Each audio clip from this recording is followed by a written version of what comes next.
Maybe Kenton could, but I couldn't have possibly imagined Bill Belichick's debut going any worse than it did.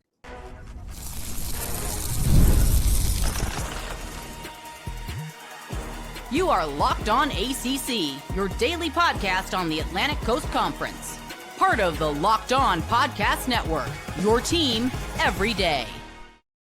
Shout out to the everydayers, and thank you so much for making Locked On ACC your first listen. We're available free wherever you get your podcasts. We're free on YouTube. We're part of the Locked On Podcast Network, your team every day. Today's episode is brought to you by FanDuel. Football season is here. Visit the FanDuel app today and start planning your futures bets right now.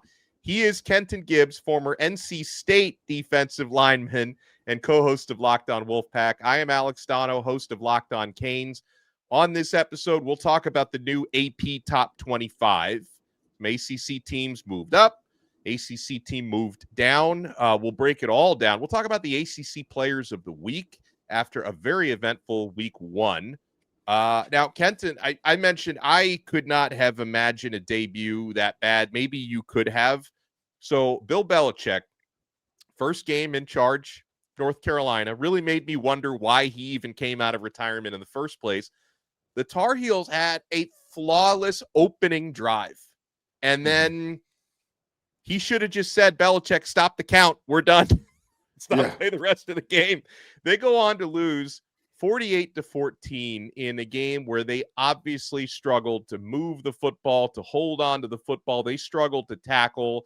And okay, Kenton, let me start here. So I know that it's just the first game. And this is a team that has 70 new players from last year, like overturned the entire roster of the transfer portal. So I can give them a certain amount of grace despite the 48-14 loss. But where this starts for me is this program spent the entire offseason since Belichick and GM Michael Lombardi were hired. They spent the entire offseason referring to North Carolina Tar Heels football as the 33rd NFL team. Absolute joke, and I never want to hear that slogan coming out of Carolina again until they earn it. I don't want to hear from anybody until they earn it. You know, they bought all the legends. They bought all the stars out. You know, Jordan was there. Randy Moss was there. Lawrence Taylor was there. Lawrence got a weird case. He'd be on the – never mind. We're not going to go there. But what I will say is they bought all the stars out, Donno. All the stars came to see him. You know, this was a week one that was star-studded. But one thing I can say, I was feeling down. I was in the dumps. I was in the – for those of you who can't see me, who can hear my voice right now, I'm wearing a sport coat with a collared shirt because I had to dress for the occasion. When you have this successful of a hate watch, Donno, you've got to dress. Gosh. You've got to dress the part. But the thing that I want to emphasize more than anything else, I was having a terrible weekend in terms of picks, Donno. Everybody that I picked, it was the kiss of death. If I picked your team, unless you are the Georgia Tech Yellow Jackets, it was the kiss of death, okay? And NC State pulled one out by the hairs of their chin. But everybody else, it was the kiss of death.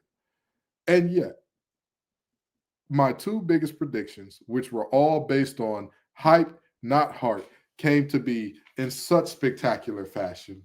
I told everybody Arch Manning is nothing. He couldn't unsee the seventh rounder even when he was injured and Arch took the spot because of injury. He still gave the spot back. We saw what he did. And then I thought, it can't be. Yeah, Bill Belichick cannot be worse than what we saw out of Arch. Can't be. Boy, I tell you what, a Meg Thee Stallion twerk video ain't got that many cheeks in it. It was terrible, Donno. Awful. It was awful. I mean, you talk about the tackling was bad. I very seriously want to know, what did North Carolina do well? What part of the game did they do well? The pass catching. When the quarterbacks actually did put it near a receiver, it was liable to bounce right out of their hands. The blocking. Those boys, let me tell you something, Donno. Me and you could have been on that defensive line, and we might have got us some sacks. We might have got us. I would have looked like Reuben Bain out there. Hey, listen, you already got the jersey on. You know what I mean? I'm going to tell you, this was a complete and utter embarrassment. But honestly, this was shocking to the level of which they were unprepared. This was shocking to the level of which they were thoroughly dominated on both sides. Because everybody keeps talking about, he doesn't have the talent. He needs the talent. He needs the talent.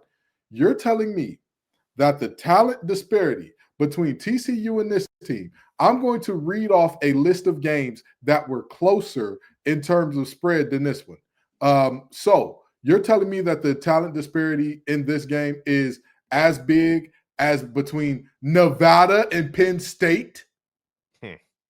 Nevada lost by one more point than they did, 35 to their 34. Yeah. Marshall to Georgia, again, Marshall lost by 38 to their 34. You're telling me that Michigan is closer to New Mexico, that SMU is closer to East Texas A&M Commerce than you are. Oklahoma is closer to Illinois State. I think I've made my case thoroughly there. You made your case. That in terms of talent, these FCS teams are closer to top 25 teams than UNC is to TCU? Stop it. Come on, dog. Knock it off. Yeah, and like, again, it's one, whether you lose 48-14 or 48-47, I know this only counts as one loss, but as you mentioned, how shockingly unprepared a Bill Belichick coach team looked. And I think we have to revisit how he even got this job in the first place, because North Carolina had every opportunity to hire an actual college football coach. Like, there were links to like John Summerall. Like, they had opportunities to hire actual college football coaches. And then when the hire of Belichick was actually made, it seemed like that came more from their board of trustees than from Bubba Cunningham, the athletic director. Like, it seemed like they circumvented him in that process because they wanted to make the flashy hire. And you think about, all of the negotiations for reality TV, all of the TMZ type headlines during the off season. Like, I was listening to, I guess this was between the third and fourth quarter. I don't think this was on TV, but I may have been zoned out by that point because the game was so ugly. But I was listening to the Cover 3 podcast right after the game, that they were, they're broadcasting from the stadium, and they mentioned they had this whole, between the third and fourth quarter, they had this whole stadium light show and a video package. And on the video package, it was like, you don't want to see these Tar Heels in the fourth quarter. And this was all pre-taped, obviously, airing between the third and fourth quarter when 75% of the fans had already gone home for the night because that game was so ugly. So it's like, and I know you say this about North Carolina all the time, Kenton, that there's just so much goes into the flash. When it comes to football, they need to start investing in substance, not in flash and headlines, because that's how that comes off to me after that opening game. Like, you hired a guy who either is just not a college coach, is not interested in being a college coach. I don't know why Belichick took this job, but it doesn't seem like this program is heading in the right direction. Donno, I was terrified when I heard Summerall linked to them. I was terrified because I know Summerall, wherever he goes next, he's going to he's going to terrorize that conference for the next 10 to 15 years. I honestly and truly believe that. With that being said, I then took a deep breath and realized it's North Carolina. What are we doing here? They're not going to do the serious thing. This is so embarrassing for so many reasons. Like you said, it's about the flash. It's about the lights and the glitz and the glamour and the light show, not about the on-the-field product. What purpose and sense does it make to say, oh, I'm not going to give any of my players numbers while they're going through camp because I've always wanted to do this? What? This is not you living out your dream. This is the time to run a football team, William. This is it. This is what you're supposed to be doing here. I will tell you, not once during this offseason was the actual football mentioned at North Carolina. Not once in a meaningful way. Not once was it like, hey, this is what's going on from North Carolina camp, and there are exciting things happening. And I knew from the jump, this is a guy that coming in, we already knew is closer to 80 than he is to 60. This is a guy that has no college coaching experience whatsoever, never a single assistant job, not a GA job, not nary a Nathaniel's in the college game. And then last but not least, when he does get in, all we get is scandal after scandal involving a 20-year-old. And no, this ain't the University of Georgia, so nobody's driving. It's his girlfriend. It's his girlfriend giving the scandal. I could not, Donald, this made my heart smile, honestly and truly. I had such a rough weekend of picks up to this. You know, the big man upstairs knew that I needed something major. And this, I couldn't have imagined anything better. The most points ever allowed by a Bill Belichick coach team. I couldn't have imagined it. You're losing by. Oh, go ahead, Don. Go ahead. Oh, sorry. I was going to say the real MVP in Chapel Hill was our colleague Isaac Shade, Locked on Tar Heels. I watched his live post game, and he did such a good job after such just a difficult game to watch. And so, like, you know, I wish the team had been as prepared as Isaac Shade was to go on for a live post game, because I've been and listen, Kenton, I'm a Miami guy. I've seen some really tough losses, right? I had to do, you know, post game after, you know, the Georgia Tech game where they didn't take a knee. I had to do post game after Miami lost to Middle Tennessee State in 2022. So I knew what Isaac was going through, and he did a fantastic job and was super professional about it. Oh, I can't wait to see him and that Jerry Curl on the squad this week. Oh, we've got some things we need to speak about. Because again, Donald, I'm never wrong, just early. And I let everybody know. From the minute that hire happened. I said, as an NC State grad, I'm extremely glad that they hired him.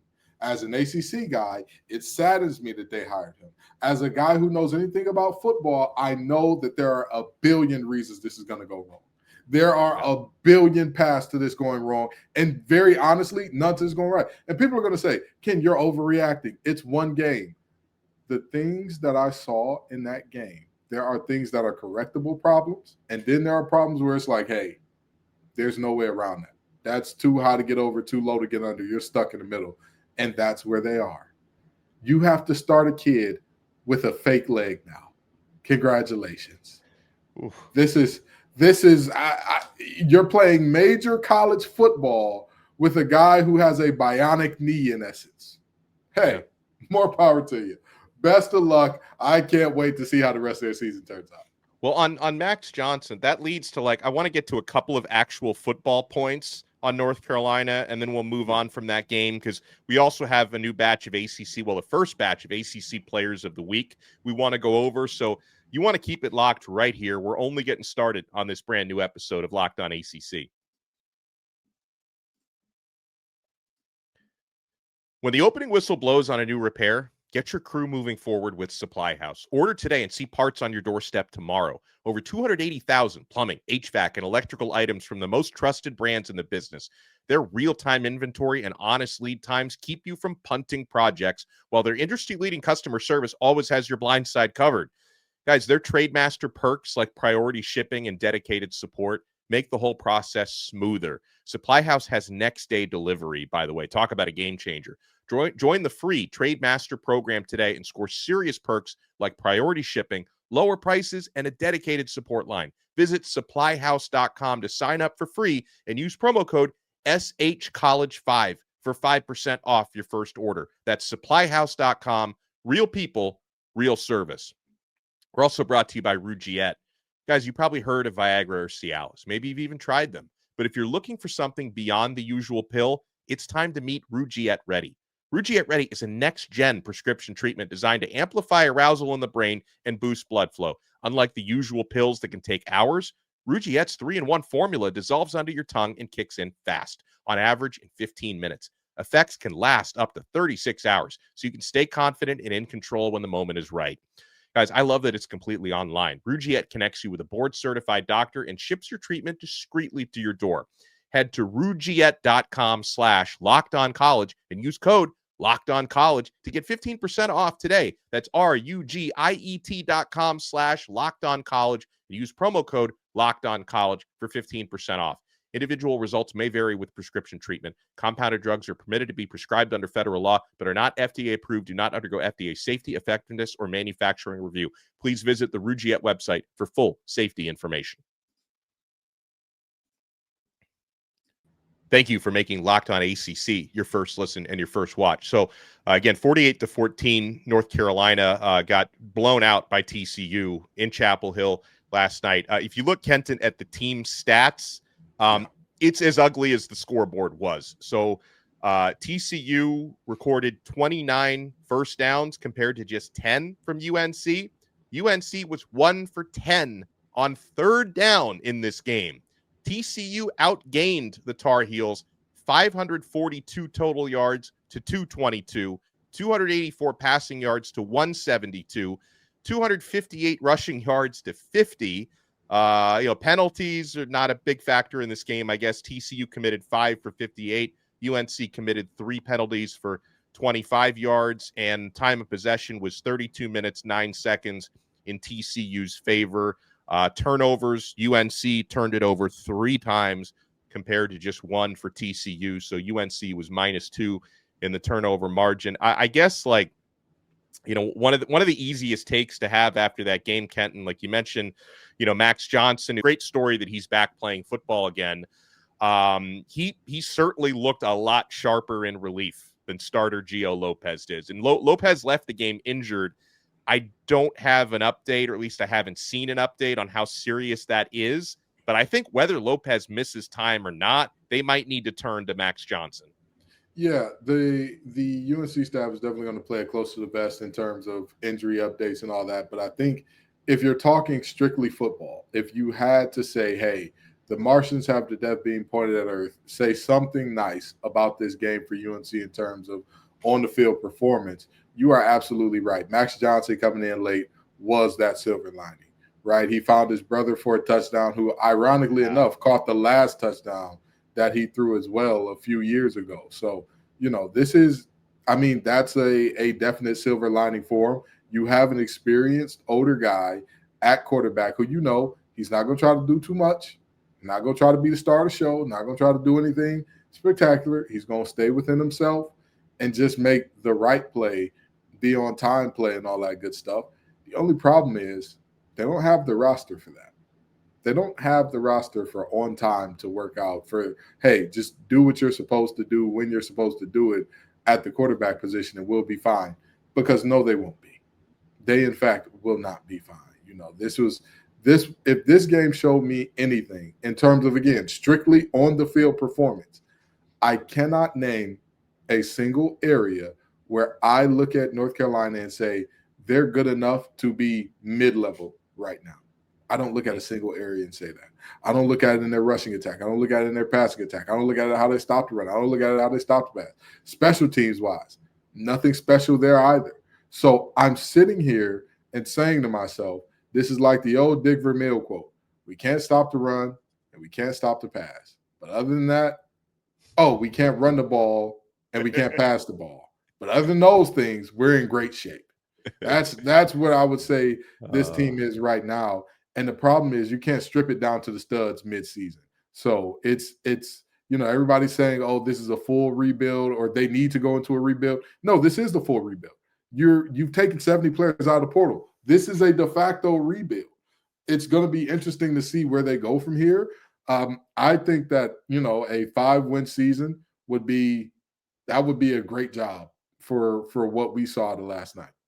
But moving on from that debacle, after weeks 0 and 1, we've got our first batch of ACC Players of the Week as we see it there, Kenton. And I want to start with ACC Rookie of the Week. Got a message on X from a Cal fan. It was like, hey, how come you guys on Monday didn't talk about Jiren, Kave, Saga, Pulatelle, the exciting freshman quarterback? I said, I promise we will. And I think that's a good place to start, Kenton, because he only became the second true freshman to ever start a season opener for Cal. Jared Goff was the first back in 2013. And Saga Pulatelle completed 20 of 30 pass attempts for 234 yards, 3 touchdowns. He also added a 30 rushing yards, including a 25-yard run in that game, completed each of his first 9 passes in that win against Oregon State. So that was a really, really exciting debut. And obviously, as a true freshman, he may take some lumps throughout the season, but that was a really nice win and a nice experience builder for, the player who hopefully he becomes enough of a household name. We can start calling him JKS instead of saying his full name every time. JKS, special performance, man. Special performance. I'll tell you what, that game seemed like a pick 'em to me. And Vegas pretty much thought the same thing. Wasn't the spread like 2.5 or something along those lines? It wasn't anything to where it was like hey, there's a definitive clear-cut favorite here.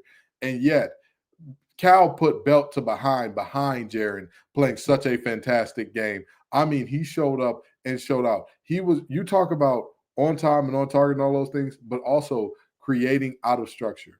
With a guy with his talent level, originally committed to Oregon and went there and all that and felt like he wasn't being prioritized over the winter, and so he decided to leave. You knew with a guy like that, he has immense talent and he can do the out of structure stuff. But it was the on time things that surprised me. The anticipation, the 1, 2, 3, boom, the get to the top of my drop, first read, second read, boom.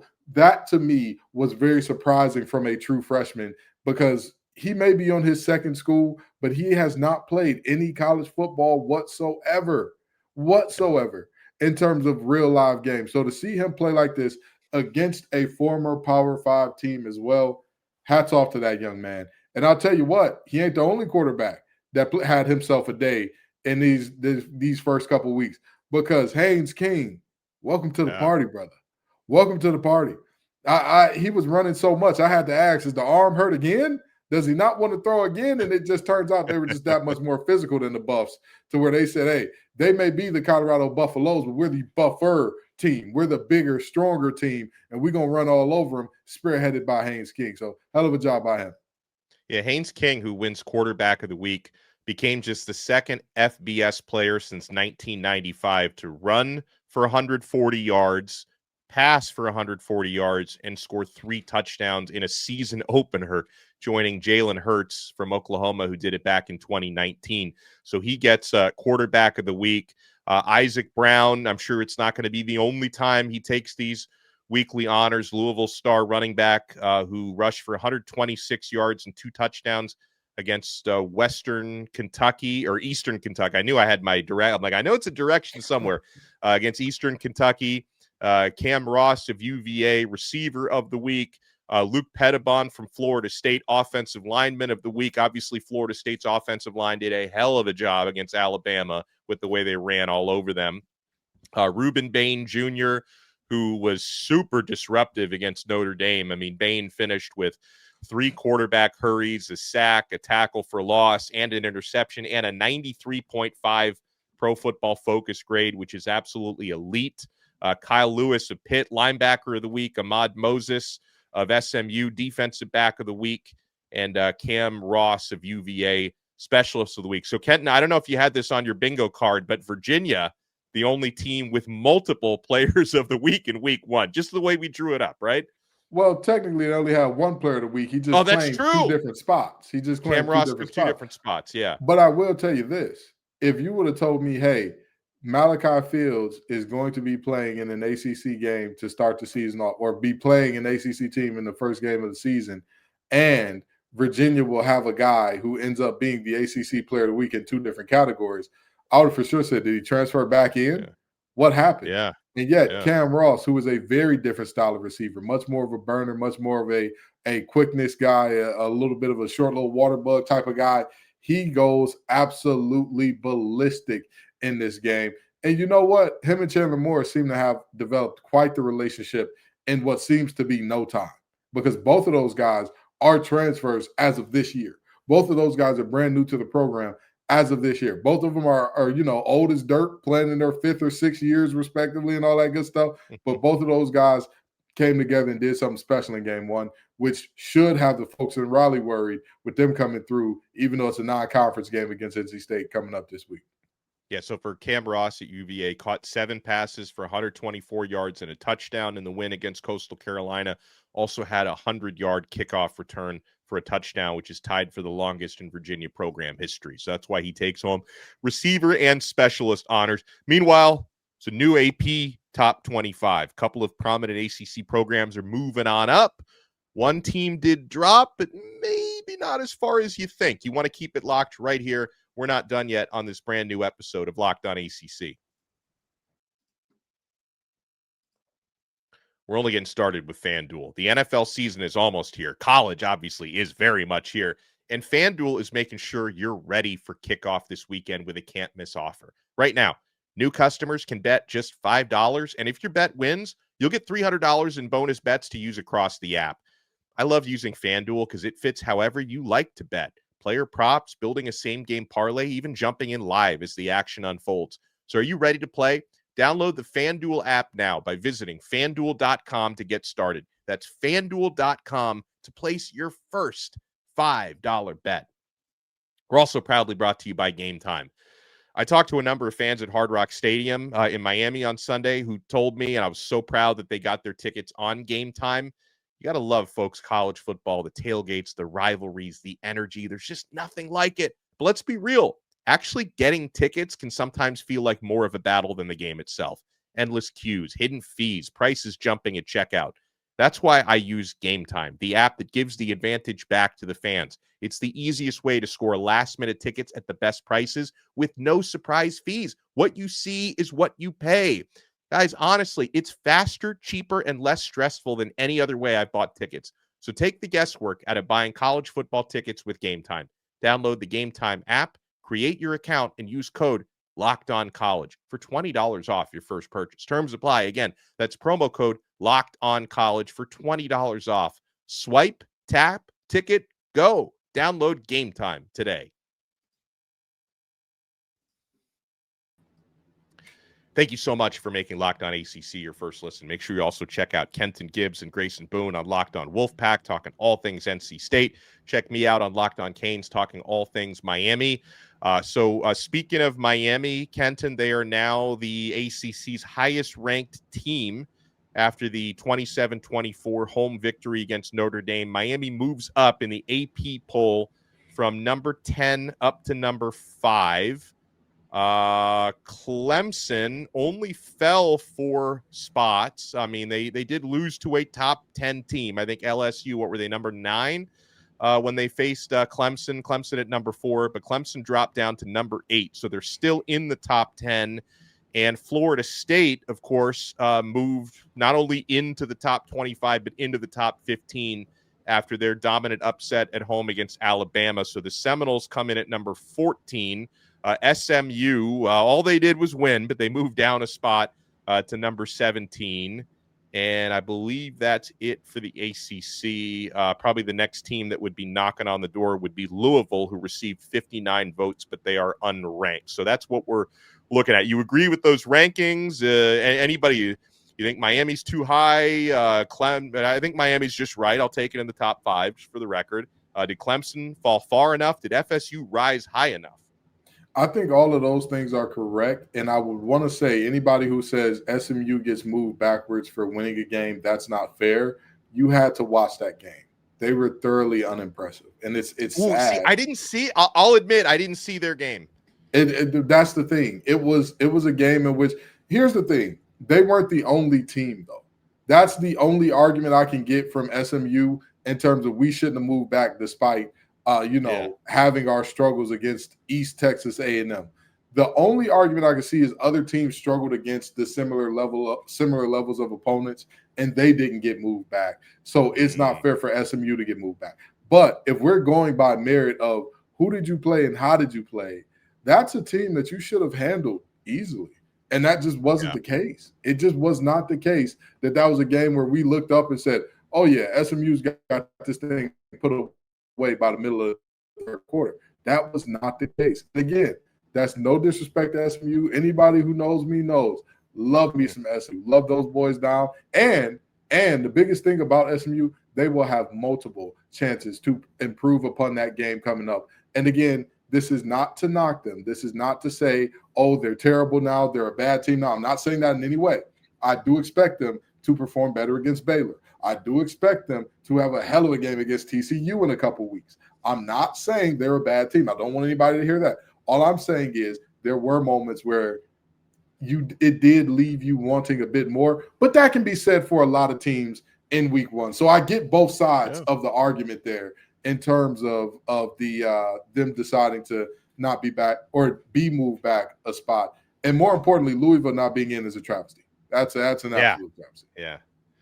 Well, I'm glad you gave me that context because I didn't see SMU's game. All I saw was the score, and 42-13. Like, it looks like they took care of business. So I appreciate the context on that one, and I always appreciate Kenton Gibbs, and that's why you should follow him at TGIF_Kenton and check him out on Locked On Wolfpack. Follow me at Alex Donno and check me out on Locked On Canes. And folks, make sure you guys are checking out the incredible programming on the Locked On Network, especially the college football kickoff show.